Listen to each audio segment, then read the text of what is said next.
அன்றைக்கு ஃபேஷன் பாகியில் நடந்த சம்பவத்தில் இரு டிவி போன ஜேர்னலிஸ்ட்க்கு அடித்து அவரை ஹாஸ்பிட்டலில் அட்மிட் பண்ணிருந்துச்சு. நாங்கள் அதுக்கு அந்த சம்பவத்தை நாங்கள் ஃபுல்லாக இந்த இயக்கம் மூலமாக நாங்கள் கண்டெய்ன் பண்ணுறோம். அதே மாதிரி புதுபால சேனால எத்தனையோ மீட்டிங் நடந்த நேரம் எல்லாம் தமிழ் முஸ்லீம் ஜேர்னலிஸ்ட்மார் அட்டாக் பண்ணப்பட்டாங்க.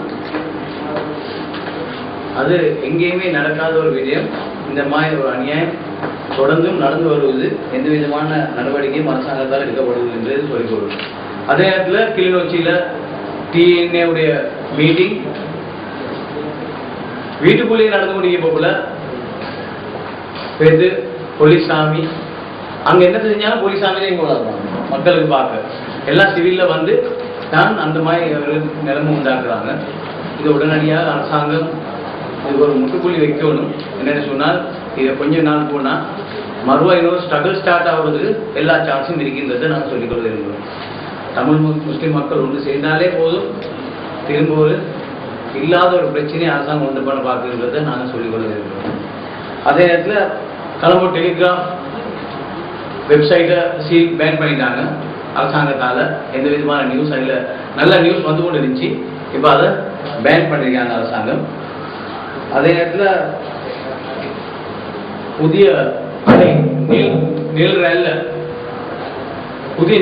ஒன்று ஸ்டார்ட் ஆகிருக்கு.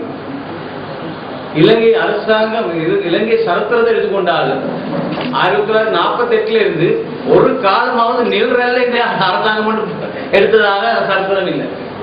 நீல் ரயில் எப்பயும் வரல. எந்த நாளும் அந்த வெசாக்கோடி மாய் ரெயின்போ மாய் எல்லா கலரையும் போட்டாதான் ஒரு அரசாங்கம் வாரே இல்லாம நீல் ரயிலில் அரசாங்கம் வந்த சரித்திரம் இந்த நாட்டில் இல்லை.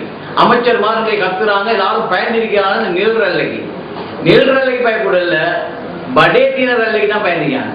இப்ப படேல தான் ரயில முழுவது திண்ண இல்லாம அத அரசாங்கம் மறந்து. அதே நேரத்துல இந்த மாதிரி ஜாதிவாதியாக தான் அன்றைக்கு SWRD பண்டாரநாயக்க சிங்கள ஒன்லி லாங்குவேஜை கொண்டாரு. அதை கொண்டு பண்டாரநாயக்க அதை அவருடைய ஆட்களே கொண்டு போட்டாங்க. அந்த பாடம் தான் மஹிந்த ராஜபக்சே எக்ஸாம் பேப்பரோட எழுதுறாரு தெரியா. அவருக்கு இதே லைன்ல போகணும்னு சொல்லி ஒரு ஆசை வந்திருக்கு அவருக்கு. நானும் தம்பி இப்ப சிங்கள ஒன்லி என்ற மாதிரி ஒரு ஸ்டாண்ட் ஒன்று எடுத்து மக்களை ஏமாத்தி புதுபல சீனாவை ஏமாத்தி இன்றைக்கு நடவடிக்கையை செஞ்சு கொண்டு போறாங்க. அதே நேரத்தில்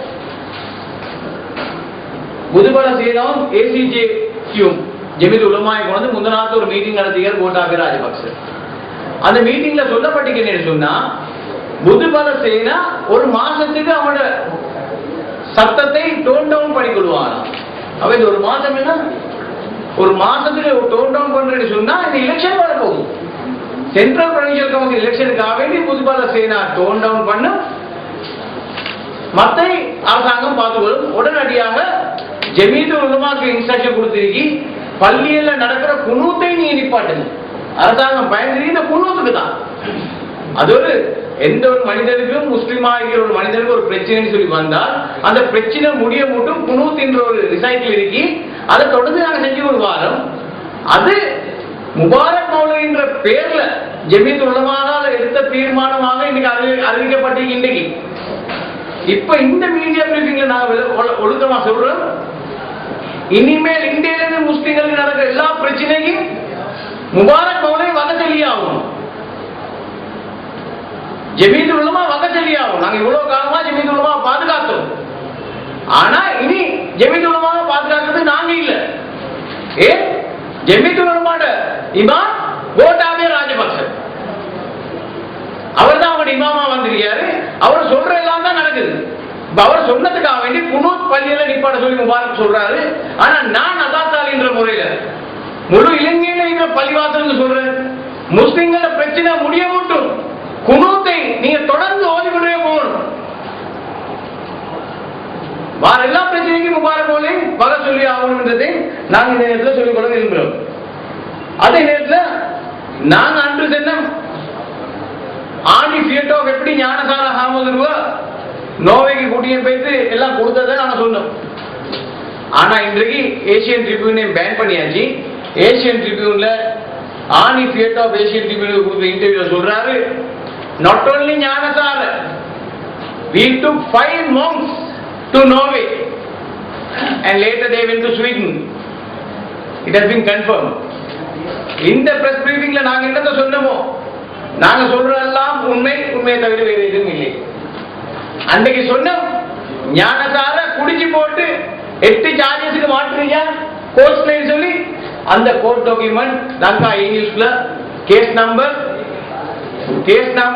எப்படியா கொடுத்த ஒரு சண்டி ஹாமதுரு எல்லாம் வெளியாகி Lanka news. This is also ban in Sri Lanka. தென் ஏசியன் ட்ரிபியூன் ஞானசார மட்டும் 5 ஹாமதுரு நோவைக்கு நாங்க கூட்டிய போனோம்ன்றதை அவங்க கன்ஃபார்ம் பண்ணிட்டாங்க. இப்ப